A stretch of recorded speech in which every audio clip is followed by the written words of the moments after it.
pada amalan-amalan yang kita bisa rutin kerjakan secara baik. Istiqomah itu tidak mudah, dan semua orang pasti punya kecenderungan amalan tertentu yang boleh jadi tidak sama. Ada yang belum tahajud tapi rajin puasa. Ada yang belum puasa tapi senang baca Quran. Maka konsisten di situ. Turunlah Quran surah kedua Al-Baqarah ayat 148. Walikulli wijhatun huwa muwalliha fastabiqul khairat. Setiap orang pasti punya orientasi amalan yang ia sukai. Maka konsistenkan dulu amalan itu, lalu berlomba mendapatkan kualitas di amalan itu yang disaingkan dengan yang lain. Ada orang yang mungkin nggak bisa tahajud bukan karena nggak pengen, ada keterbatasan, tapi dia bisa mengonversi amalan lewat hartanya, dia perbanyak sedekah. Ada orang yang nggak mampu sedekah, belum bisa tahajud, maka dia coba optimalkan puasanya. Nah, di titik itu kata Allah, maka semangatnya adalah menjaga konsistensi amalan dan berlomba dengan yang lain. Indahnya di Quran tidak mengatakan kamu yang unggul, yang itu rendah, tapi Quran mengatakan memotivasi berlomba dengan yang lain. Kalimat lomba inilah yang menjadikan dalam saat yang bersamaan kita dibimbing konsisten pada amalan kita, saat yang lain kita diminta pula untuk berkontribusi pada nilai kebaikan yang mungkin dia bisa optimal di situ. Maka turunlah Quran surah ke-16 ayat 125. Kita gabungkan keduanya. Anda konsisten di masjid yang Anda sudah senangi, nyaman, saat yang bersamaan tidak menghalangi Anda untuk membantu di masjid lain yang menurut Anda mungkin butuh pencerahan di situ, sehingga mendapatkan keluasan informasi. Anda tidak masuk dengan menyalahkan itu dulu, tapi Anda masuk untuk memberikan keluasan wawasan supaya mendapatkan pengetahuan. Mungkin feedbacknya mereka pun punya wawasan yang mungkin kita bisa dapatkan, ya kan?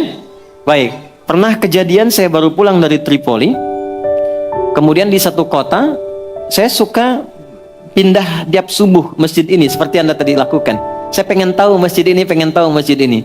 Tiba-tiba saya datang ke satu masjid di komplek, kok orang kompleknya keluar dari situ. Yang sholat di situ terbatas. Begitu saya kemudian sholat, ada salah apa di masjid sehingga mereka pergi. Begitu saya tanya salah satu yang di luar, kenapa nggak sholat di situ, Pak? Ah, itu bid'ah, kunut ada kunutnya katanya. Nah, ternyata persoalannya adalah persoalan wawasan, persoalan pengetahuan. Bukan karena kunut dan tidak kunut. Kan yang salah yang tidak sholat subuh, ya kan? Yang jadi problem, ini belum tahu dalil kunut itu apa. Yang kunut pun belum tentu tahu yang tidak kunut dalilnya apa. Padahal masing-masing punya alasan. Maka Quran surah 16 ayat 125. Ud'u ila sabili rabbika bil hikmah wal mau'izatil hasanah wajadilhum billati hiya ahsan. Kata Quran, share wawasan dengan hikmah, dengan cara yang bijak. Jangan Anda yang datang memberi nasihat. Ntar orang tanya, emang ente siapa? Ya kan? Bikin acara di situ. Ada ustadz kayaknya bagus deh. Boleh nggak Pak? Saya usulkan di sini ada pengajiannya.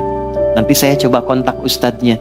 Mungkin saya dan teman-teman nanti bisa support Pak acaranya. Mungkin ada wawasan yang bisa kita dapatkan. Ustadz yang menerangkan nanti temanya tentang keutamaan berjamaah, tentang merapatkan saf. Datangnya nggak dari Anda, itulah hikmah. Sehingga ketika nasihat masuk, wal mau'izatil hasanah, sudah tahu ilmu. Jadi ketika ada orang yang tidak rapat safnya, sudah pernah belajar, akhi, ayo sini, rapatkan safmu kawan itu, bro, sini. Sudah tahu ilmunya, itulah mau'izatil hasanah. Nggak ada perdebatan lagi, ya kan? Rapatkan, luruskan. Dan itu juga ada jarak. Rapat itu bukan sepenuhnya rapat. Kata Nabi, bukan rapat yang keras sehingga engkau mau bergerak susah.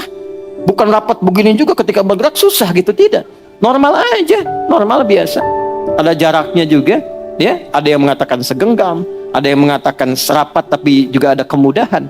Itu ada hikmah di situ. Maka itu yang dimaksudkan. Jelas ya? Dan kalaupun ada diskusi, jangan diskusi dengan cara yang baik, kata Quran. Diskusi dengan cara yang terbaik. Senyum.